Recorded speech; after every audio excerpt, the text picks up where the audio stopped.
Euskal Herri mailan eskalatzeko toki hoberenetarikoa dugu Etxauri 1000 bide inguru ditu, baina orain Nafarroako gobernuak ezarri nahi duen debeku baten ondorioz, hemen eskalatzea arriskuan egon daiteke. Ikusten ditugun paret hauek Etxaurikoak dira eta hemen asko eskalatzen da. Ez dakit nola iritsi zaizuen edo ze nolako debekua ezarri nahi du Nafarroako gobernuak.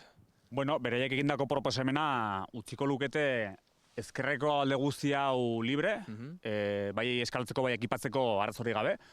Hor ikusten diren pitzadura jotaraino. Guztira zenbat debekatuko lituzkete? Gutxi gora bera izango litzateke ia eguneko 30, bideen eguneko 30. Proposamen horrek hautsak arrotu ditu eskalatzaile nafarren artean. Debeku hori zergatik da? Printzipioz hemen espezie ezberdina daude, babestuak, saizuria, boneli arranoa, ontzak ere badaude, baina gehien bat esan digutena da boneli arrano horrengatik da. Eskalatzen zaudetenen ikusten dira bueltak adibidez putreak eta txoriak egon badaudela, baina uste duzue elkar bizitza posiblea dela, ezta? Guk uste dugu baietz, eta hori, beraien kabialdia respetatu egin behar da. Baina beraien ustez Etxauriren garrantzi historikoa eskalatzeko gune bezala kontutan hartu beharko litzateke. Etxauri kareharrizko eskalada toki bat da, ez? Eta, 1000 bide inguru ditugu hemen. Nafarroan ditugun tokietatik ziurraski ez, argita garbi Etxauri da lekurik garrantzitsuena, hoberena. Jende gehien etortzen den tokia, bide gehien dagoen tokia, eta jende gehien hasi den tokia baita. Etxaurin, Nafarra askok eta Euskal Herriko jende askok ikasi du eskalatzen, ezta?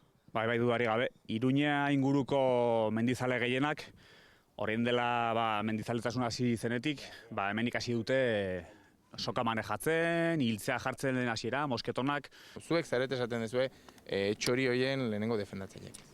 Bai, gu eskalatzera etortzen gara, gehien bat kirola egitera, baina ez kirol bezala, baizik eta mendian zaude, ez? Kirola egitera joango ginateke rokodromo batera, baina gehienok etortzen gera mendira eskalatzera. Regulazio bat, bai, gainera gerozta gehiago eskalatzen da, hori egia da, gerozta jende gehiago dator, orduan zehoz ere inbar da, baina debeku bat, hola haina handia ez dugu lertzen. Azkenean debekua aurrera baldin badijoa, ze pentsatuko zenuke? Niretzako izango litzateke gehiagizkoa eta ulertezina, holako debeku bat. Bai, dudari gabe.